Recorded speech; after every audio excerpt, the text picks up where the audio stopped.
You're listening to The Breakfast Show on Faith FM with Skafy and Lindsay, and we have also producer Sandy joining us this morning as well. Indeed. We have a great show ahead of us, don't we, Lindsay? We do. I heard that you have a story about potatoes. I do. Potatoes. Taters, yes, spuds. I want to know what that story is because I love potatoes and You will find out. every story surrounding it. I'm going to be talking about the Olympics. We are going to have Justin Lohman joining us, and he's going to be talking about the Epstein files about to Okay. explode. Didn't they already? Yes, but apparently the flag is... Look, there were 3.5 million pages that released. Nobody had the Sure. time to read through the whole thing. No. So people are discovering more and more Yeah. things. It's now. certainly a hot topic. Very, definitely yeah, is. absolutely. And he's going to be looking at politics and security conference, and it's going to be a great interview, I am sure. So you have to stay tuned. Justin will be with us at around 7:35 Sounds good. a.m. this morning. Now, before we get into the story of what's happening in the world of potatoes in Germany, I would like to ask our beloved producer Sandy to give us the new quiz question. The new quiz question. How many times did the little boy sneeze to indicate that he was alive again after Elisha laid across him? Wow, snap quick answer from Lindsay. Yep. That was really job. that was pretty That was impressive. very quick. How many times did the little boy sneeze to indicate that he was alive again after Elisha laid across him? 0491064669. Love to see some answers on the chat line. And 2 Kings 4:35 if you do need to cheat. Or reference. How many times did the little boy sneeze to indicate that he was alive again after Elisha laid across him? Did I get it right? No, Skafy. You did not get it No, right. you did not Okay. get it right. I'm Did sorry. I get it right now? Now you got it right. That's That's a it. guess. How many times did the little boy sneeze to indicate that he was alive again after Elisha laid across him? 2 Kings 4:35, and send us your answer to 0491 064 669. Oh, we have a correct answer on the chat line already, Janelle. Woohoo! Good job. Yeah. Good job. I feel like, when you go to the doctor and they tap your knee with the little hammer. and Oh, yeah. You get the Reflex reflex. thing. I feel like that's what happened. Like my brain Yeah. didn't do anything. My hands just did it. Like yeah, I was yeah. like, this is the answer. Oh, there it is. I mean, you got the answer even before she even Finish Before the you finished even the finish. sentence. Yes, Yeah. yes. The ginger water might be extra wonder- powerful today. Yeah. I wonder if it had anything to do with those beautiful My Bible Friends books. Did you ever have them as a kid? No. No. Oh, okay. It's a story. It's a story in those. I had them Oh, it as is a kid. story in those. Yeah, my Nice. children read them. The blue books? No, the red ones, Oh, but still okay. beautifully illustrated.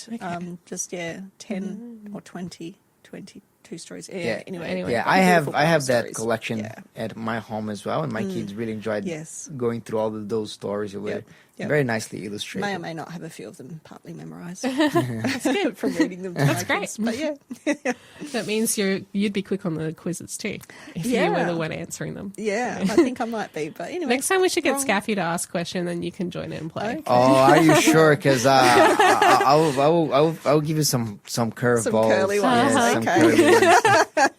Be interesting to see. Okay, great. Okay, Lindsay, tell me a little bit about potatoes. Potatoes. What do you want to know? What's happening in Germany with potatoes? Okay. Are they having a shortage of potatoes over there? Certainly not. The problem is they have way too many. In fact, they're calling it a flood of potatoes. Can you imagine that? Just potatoes rolling down the mountains coming at you? No, so there's just been an enormous amount of potatoes. Just a surplus at the moment. And But how come? Did they find any kind of agricultural technique, or was it just like blessings from heaven? What happened? let's go with blessings from heaven. I don't really know. It's giving Egypt and Joseph and the 7 years of plenty, though. So, But why is that a problem for them, or is it a problem, well, or are they celebrating? I think it's just a time of celebrating and trying to eat it all before it goes off, really. So what is happening is there was one particular potato farmer, who had 4,000 tons surplus after... Like more than he was expecting. Yeah, like he sold his regular amount and then there was 4,000 tons left over from his farm. 4,000 tons. That's just one of the farmers in Germany. It's not 4 tons. It's like 4,000. 4,000 Wow. thousand what's that, 4 million? Yeah. 4 million kilos. I don't know. No, my brain is just like It's a lot. 4,000 tons. Just one farmer Yeah, 4 had million 4 kilos. million kilos left over from this season. So imagine all the other farmers. I don't know how many other farmers there are for potato farming in Germany, but there's a lot of potatoes going around. In fact, like they're giving them away at food banks and just food collection points and soup kitchens, and literally anyone who wants to take them, they can take them. Like, it's basically free. They're even shipping them out to Ukraine because they have so much left over. There is just an absolute crazy abundance. In fact, there was a photo that was on social media and one person thought it was like AI, fake generated news, because it's just like a mountain of what they call earth apples there. It's like, what is this mountain of potatoes doing? They're looking here? at this is AI slop. It has to be. It has to be, but it wasn't. It's just like a real photo. That's so crazy. Which is to say that it's getting harder and harder to discern. When you're looking at photos and pictures and videos online, Yeah. getting harder and harder to tell what's what. Yeah. So this is a crazy time of abundance, and it's really cold over there right now. So it's a good time of year to eat potatoes. And you know what? Germans eat more potatoes than any other country on the planet. It's like 60 kilos per person per year. What are your favorite ways of enjoying potatoes? Well, I just made some yesterday. I made some mashed potatoes. I haven't done that for a while. Otherwise, I like to do roast potatoes with a lot of like nice herbs and oil and salt.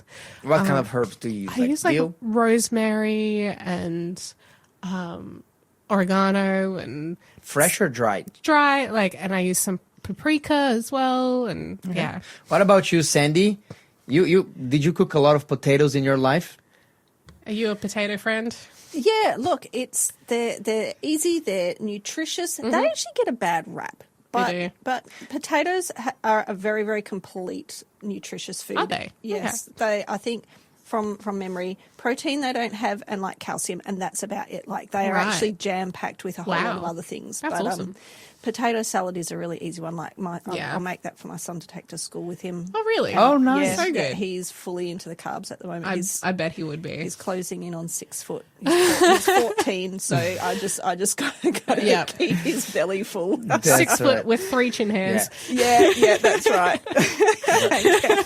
I actually have a book in my home. I think like 50 different ways of cooking potatoes, like Wow. a cookbook.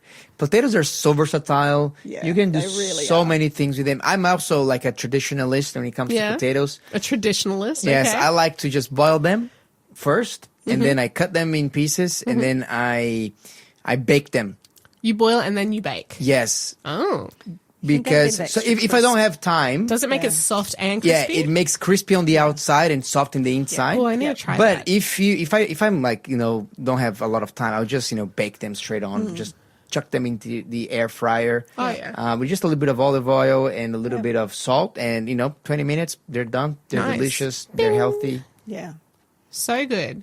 Yeah. No. and they keep for a long time. This is why. Yeah. I'm wondering Good how. conditions there, That's right. yeah. If you have them in a dark place, in a cool place, they don't even need to be refrigerated. No, exactly. In fact, refrigeration does speed up the degradation of a lot of food things, believe it or not. Like if things are kept cold outside of refrigeration, like the electromagnetic fields actually make food degrade a little bit quicker. So if you can have like a cellar or something like they used to in the old days, that keeps Can the food keep a lot the food quicker. quicker. Like a lot longer, sorry. There you go. Yeah. So interesting, fun fact. But yes, there is abundance. And that's what I wanted to talk to you guys about today is this idea of abundance. We've been talking about this story of Joseph in the book of Genesis. God brought so much wealth and abundance there. And God provides abundance in our world today. He's given Germany just oodles of potatoes right now.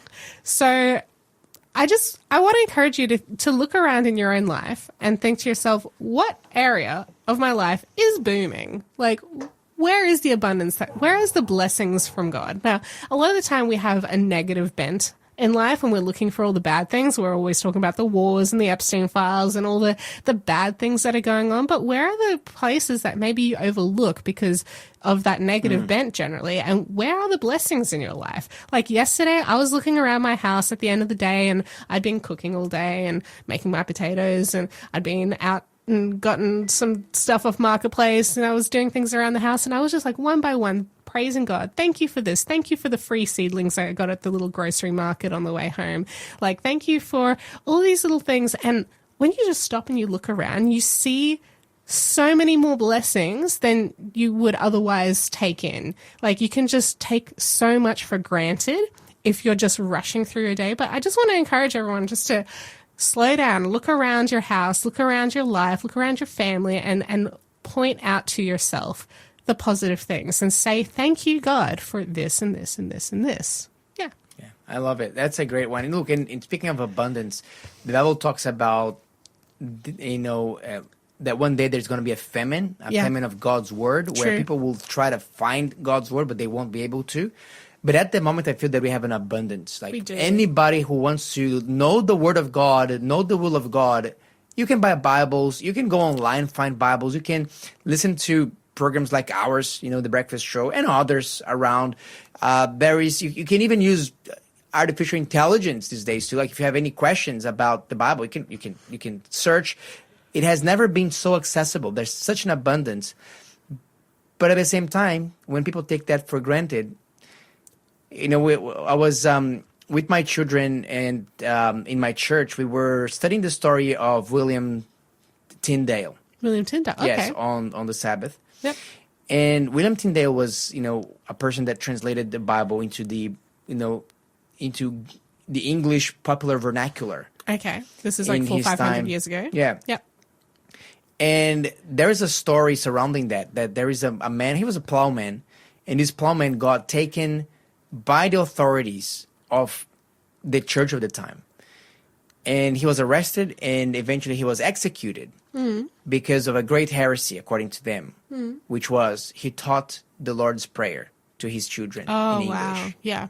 And that was absolutely forbidden. You could not talk about the words of God in English like that. Yeah, it all had to be in the mystical Latin that nobody understood. That's right. So it really made me appreciate the fact that, wow, we have a Bible in English available today. Everybody can, it's not a crime for you to read and get acquainted with it. But so many people are cruising through their lives on this planet, and they're absolutely oblivious about God's will for their lives. Even though it's so accessible, it's just at their fingertips. Yeah. And yet they're not accessing it.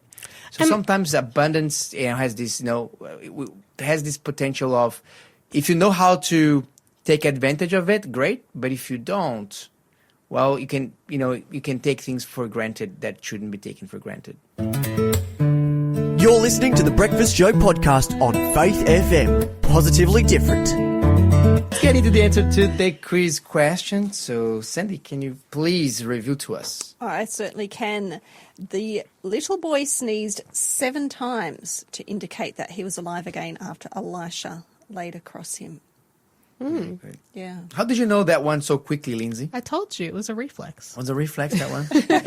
I mean, in the Bible, 7, it's a bit of a significant name, and it's a number that often when there's like miracles involved, that number's there. Yep. I said 3 at first, because I surely it was not 7, and then Sandy said, no, that's not the correct one. Skafy was okay, so it was probably 7. Yeah. I mean, 7's a lot of sneezes. It's a lot of sneezes, yeah. I don't know, I have a reflex of doing 2. If I do sneezes, it's always 2. Some people it's 3. I don't know. Yeah, I don't remember ever sneezing 7 times in a row. I feel like maybe I know more about this story because... You're sneezing at the moment? No. I hope nobody can hear that on air. But no, so when I was a teenager, I was a mission kid in the Solomon Islands.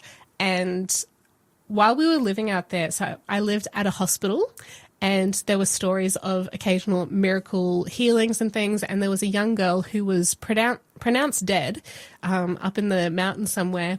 And they prayed over her. And after walking her halfway down the mountain to see, like, to go to the hospital, a couple of hours later, she actually woke up and she was asking for food. And so I have, like, I guess a memory for these types of miracle healing for these stories, like the little girl when Jesus healed her when she was considered dead. Because Jesus said, give her something to eat as well. Exactly. Yeah. So these stories stick in my mind a little more because wow. I've had personal experiences with them as a teenager, like in those early years growing up. So, yeah, these miracles still happen today. That was 15 years ago. I saw heaps of miracles in PNG like a year and a half ago, nearly 2 years ago. So these kind of things still happen. They stick to your brain, to your memory. That's great. I love it. It's so faith building, and I'm really excited to see more of this continue to happen as time gets closer with Jesus coming back. Like so many more like expressions of God's power. Yeah, Love it. Lindsay, let's move to the Olympics for a little moment here. All Have you right. skied before? Have I skied? No. Yes. Have you seen snow before? I have, Where? Unfortunately. I have been to New Zealand. I've seen a little bit of snow.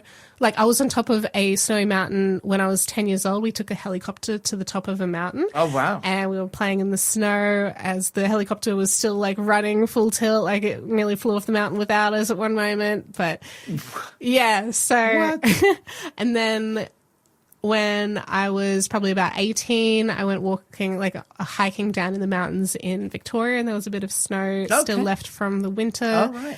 This is probably still in spring at that point. Yeah. What about you, Sandy? Are you a fan of the snow? Have you skied before? Have you practiced any winter sports? No, not really.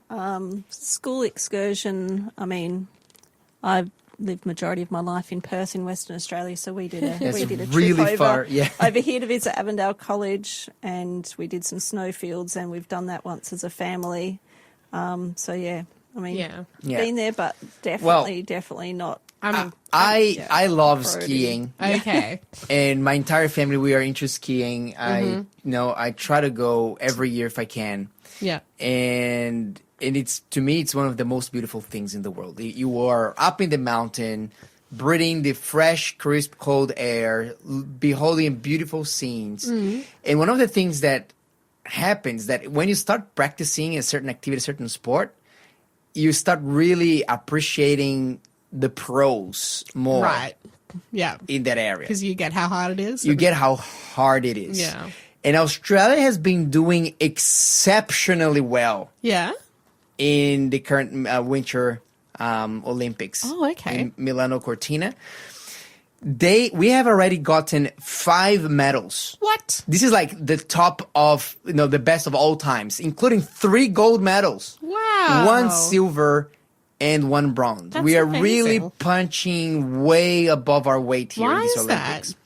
Look, it's hard to tell. Yeah. The Olympics are not even over. There's still a bit, like maybe half of the modalities still to go. So we're kind of halfway through, roughly. So we could be getting 10. Yeah, and people, these Aussies are just getting it. They're training, they're disciplined, they are...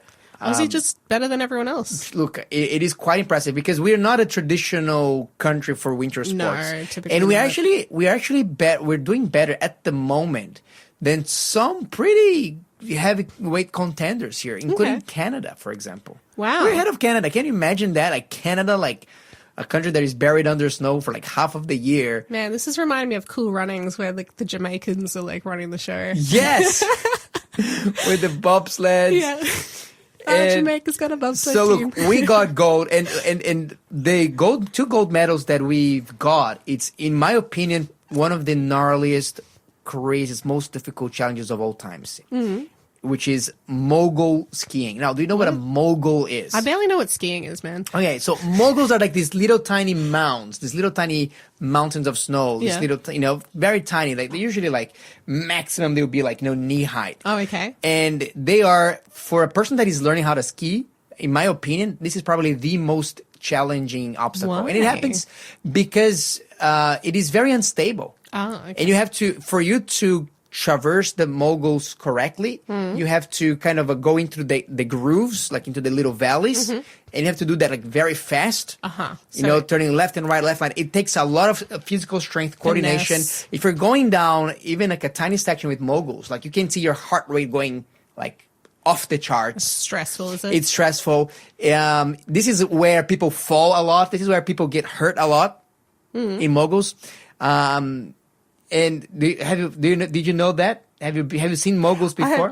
I've seen it, and it just, I don't know, it looks so crazy. I'm like, why would anybody want to do that? It looks like the most uncomfortable thing to have to put yourself through. That's right. Particularly for these athletes, it can be really hard on your knees. Radio. But then you look at their forms, like their upper body stays pretty much in the same place, and then you can only see their legs moving at like dizzying fast speeds. Right. It's really a thing to behold. Well, let me tell you one thing. I actually like chicken head stability situation. chicken head stability situation. Okay. You'd have to have a Yes. very strong core. Very strong core. Look, to me, it's still a mystery how anybody can ski through moguls like that. I am not a beginner skier. I would say that I'm an intermediary, advanced skier, and moguls, I'm still learning at them. But I'll tell you one thing: it's kind of amusing when you see a moguls, particularly if it's next to a beginner's run, and every time that you're going there, like you just see people falling down and losing. We say that there's a yard sale when people fall down and their skis, start, getting Down all over the loose and place. their poles. So it's kind of it brings a bit of a smile, as because you can tell that they're not getting hurt, but you can tell that they're struggling, and it's kind of funny because it is an advanced terrain. Yeah. And we got a gold medal for both men and women. Okay. On moguls. Wow. Okay. It is, if you haven't watched it, you have to jump online, Google it or YouTube it, because it is absolutely incredible what they're doing there. You know why they're winning? Because these people are the same people who know how to dodge bindies on the way to the beach. It must be. And look, They've had practice since they were a toddler. they say that Australia produced some of the best skiers in the Yeah. world, particularly because our snow quality is probably not the best Yeah. all around. So we got hard mode And already. so, you have to often ski on ice sheets and, moguls all the time. Oh, man. So, look, I just want to say their names here. Cooper Woods got the men's gold for moguls. Good on you, Cooper. Jakara Anthony. And she also broke another record. She got the women's duo moguls. So Okay. duos that they're running down and competing against another person. But this was also quite historic because she's the first ever Olympic duo moguls champion in Australia. Wow, good job. And she's also the first two-time Winter Olympic gold medalist in Australia as well. Whoa. So That is there's some amazing love records that. being broken Okay.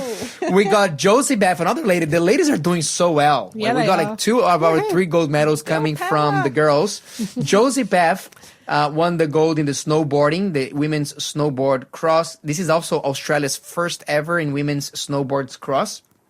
Then you have a silver from Scotty James and also the men's half-pipe snowboarding and a bronze from Matt Graham in freestyle skiing, also the dual moguls. So dual moguls apparently is a thing. I think there's a lot of moguls in Australia. This is why we're doing so well. But I want to talk to you a little bit about this idea of being underestimated. Yeah. Because nobody would imagine in their wildest dreams that Australia would be going so Yeah. well in the Winter Olympics. Yeah. And we're competing with traditional European countries where people eat snow for breakfast. Yeah. Wasn't one of our first wins for the Winter Olympics that guy who was the only one who didn't fall down and he was behind everyone else years ago? What was his name? Yeah, you know what? It's ringing in me a bell. I don't remember Yeah. quite the details of that story, but It's so well known. How can we it's not ringing remember? a bell. Yeah, Absolutely. everyone is skiing in front of him and they all fall down and he's managed to just dodge them all and he won. Yeah. So I don't know, we either have really good luck or we're just really good at dodging bindies or something. That's right. It might be the beanies. But look, I'll tell you this. There's a Bible verse in 1 Timothy chapter 4, verse 12, and the Apostle Paul says this: "Let no one despise you for your youth, but set the believers an example in speech, in conduct, in love, in faith, in purity." Timothy was a very young man, but he had a very big heart devoted to God. And Paul said, hey, just because you're young, do not let people underestimate you. Yeah. And I think this is a theme in the Bible. God is able to have us punching way above our weights in whatever area God wants us to excel in. The Bible says, I can do all things through him who strengthens me. So I think this is an amazing promise because sometimes God can ask us to do things that we might think will be quite challenging or even difficult or perhaps impossible. But hey, don't forget that if God has called you to do something, he's also going to equip you to do that same Absolutely. something. You're listening to the Breakfast Show podcast on Faith FM. Positively different. And now we're going to have a conversation with Justin Luhman, our political correspondent from Canberra. Justin, great to have you, my friend. How was your weekend, and what's brewing in the news? Lots of things, mate. How are you, mate? I'm going well. I'm doing well as well. Thank you very much. So it's good to be here. Good to talk to you this morning. Justin, have you heard about the grandfather that was kidnapped in Sydney, in North Sydney? 85-year-old guy that was kidnapped, and the police believes that they taken the wrong person. Yeah, mistaken identity. Yeah, don't live near a criminal, apparently. You see this with these drive-by shootings. Oh, mate. These guys aren't the smartest guys in the world. They often hit the wrong house. Oh. But I mean, kidnapping like an 85-year-old grandpa. I know.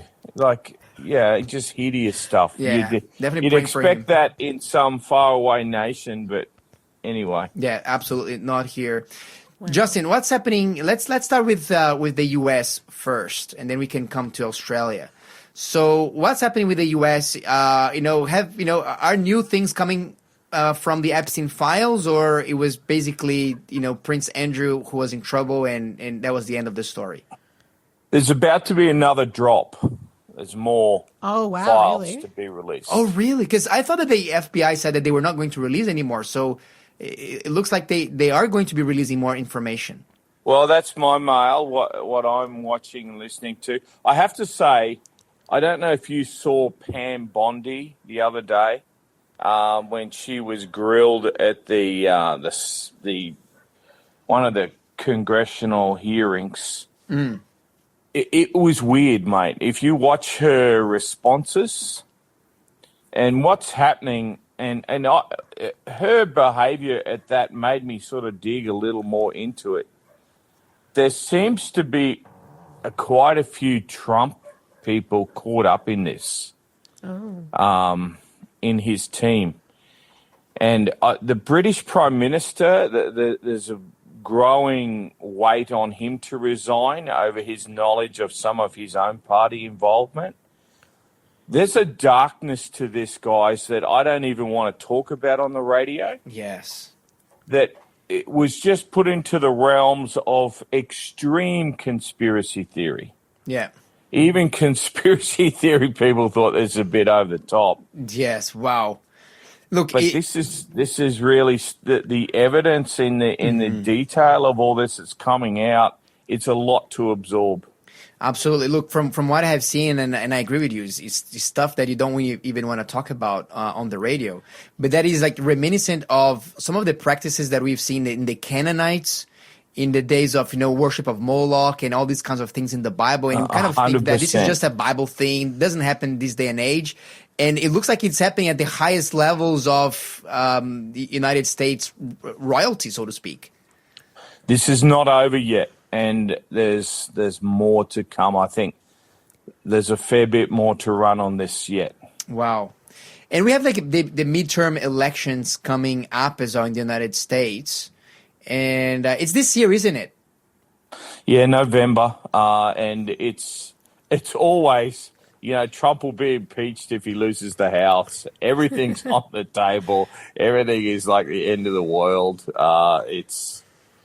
So, look, I heard Donald Trump mentioning that if for some reason the Democrats get control over the House or the Senate, that he said that they were going to impeach him.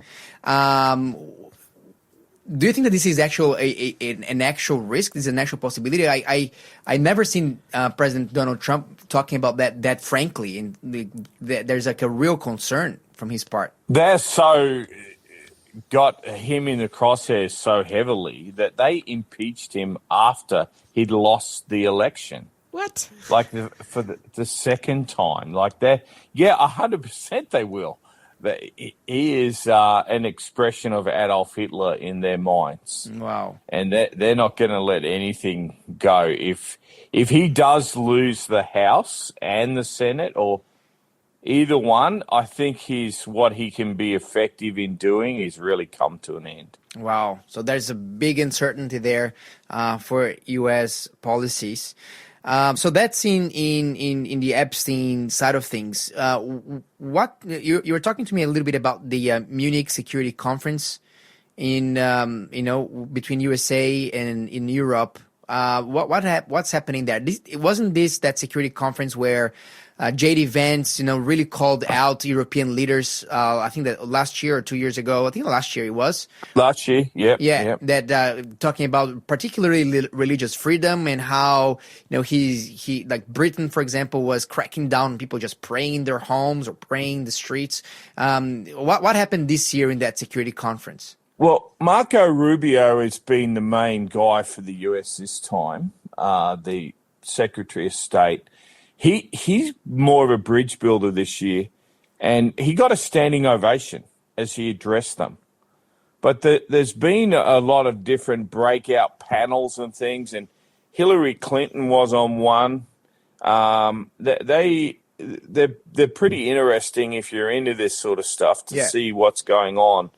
But what to me is so amazing how the US and Trump has sort of taken off the cloak of this rules-based order, and it's back to pure power, as it always has been for all of human history. That whoever is the most powerful is the one with the moral authority in the world stage. And the discussions that are going on as they're coming to terms with the end of globalism and the emergence of nationalism and how everyone is realigning. This stuff is fascinating to watch in real time, and I think it's of tremendous significance that the US is just going it alone and people are getting in behind them or not. Interesting. Because so do you think that we can see this resurgence of nationalism in Europe as well? Oh, look, Europe is in such a mess because of their globalist policies. I think it's always been there, but they have a lot of unwinding. Europe's got a pretty tough future, I think, economically, in so many other ways. And the argument of the Americans is you guys can't defend yourself. You're a liability to us. We need you to step up and defend yourself so our alliance has got value for us, because at the moment, you're a liability, you're not a help to us. That's basically the US's argument. Wow. Yeah. That's definitely a big shift in the America was landscape. happy to defend Germany and everyone and have bases. All of a sudden, as their debt level goes through the ceiling, and we're nearly 39 trillion, they're realizing we can't afford this. We're destroying our own dollar, our own currency, our own economy. You guys have to man up and do this yourself. Yeah, absolutely. And look, I was seeing an interview with President Vladimir Zelensky lately, and just since we're still in Europe and moving to the war a little bit in Ukraine, and he gave like a staggering statistic. I do not know if you've seen it online, Justin, but Zelensky said that out of all of the casualties that they have inflicted in the Russian army, 90% of the Russian soldiers that they downed were downed by drone warfare, by drone attacks. Yeah, that's right. And inexpensive drones. Yes. They don't cost you millions. They don't even cost you tens of thousands. They're very cheap, and they have done. You'll see these $70 million tank destroyed by a $400 drone. Yes, it is quite crazy how the technology, particularly of drones, and has shifted. The scenarios of these horrific wars that are happening, and it would be a very, very scary thing to be, listening to that little bee sound that the drones make, and knowing that the end is near. I was shocking really war. shocked. A shocking loss of life. And what's happening in here over in Australia? So we were looking at Susan Lee's leadership being challenged. as the leader for the coalition. What's going on there, and what's Pauline Hanson's position in all of that? Right hand politics in Australia. Well, we're about to find out because Suzanne Lee, I don't even get her name right. She's stepping down. Not only did she lose the leadership of the Liberal Party, but she's actually going to get out of politics altogether. Apparently, she's a pilot and she's going to go back flying planes or something. Oh, really? I didn't know that. Her seat is down Albury area. I saw her at the Henty Field Days. She comes there in person and has a little booth.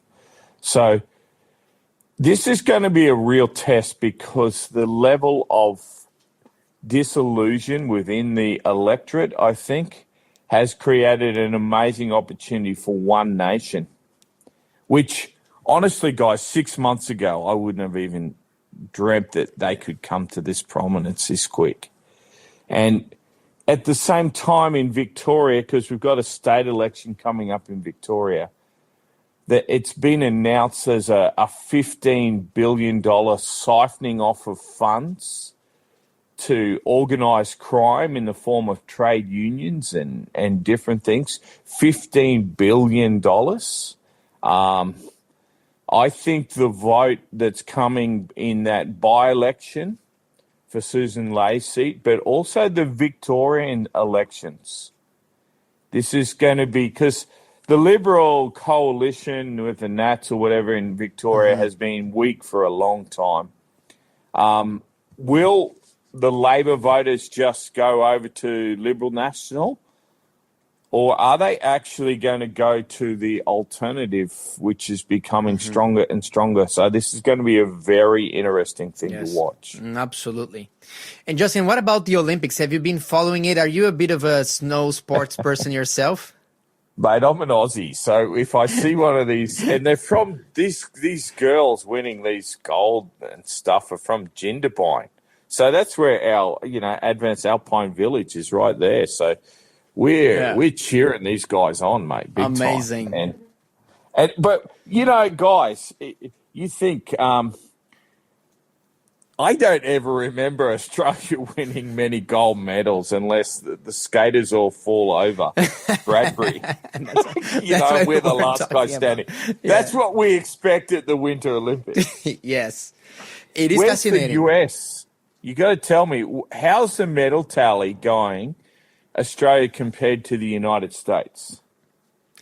Let me see if I can get it here. I know that the United States Pull were up the medal tally. And while you're doing that, there's a bunch of American athletes. Actually, we are not that far off from America. United States has like 5 gold medals. We have 3. Mate, so you know how much snow we have compared to America? I mean, we are just like 1 gold medal behind Switzerland, Austria, Germany, France, like these really powerhouses of snow. But Norway is actually winning by a landslide. They have already gotten 12 gold medals. The second place is Italy with 8. And then after that, like United States, Netherlands. So we're actually tied with Japan. I think we're ahead of China, aren't we? Let me see here. China is not doing well at all. They have 0 gold medals so far. Even Brazil is ahead of China. We got a gold medal for Brazil for the first time ever. Mate. God bless you.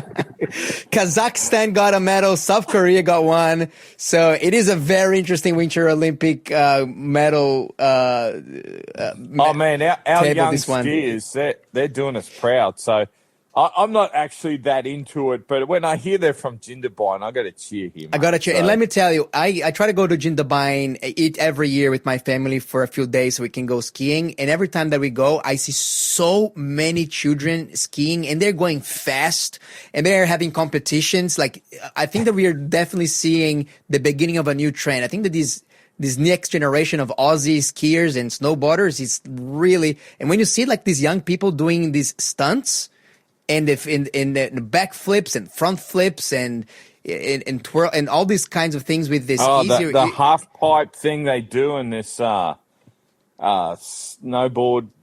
crazy. It's mind boggling. Acrobatics. Oh man, So anyway, we're doing ourselves proud. There's been a bunch of American athletes that got, and it wasn't really fair on these young people, asked about domestic politics, and they basically threw their country under the bus, saying, "Hey, I'm not here for my country. I'm not that proud of what they do. So I'm here for my family." Wow. The American people, they've paid some attention, and these poor young athletes who. They're pretty woke in their politics, which isn't that unusual for young people. Yeah. But they've got really thrown in the meat grinder here, and one of them has an ice skater. She's cancelled all her social media.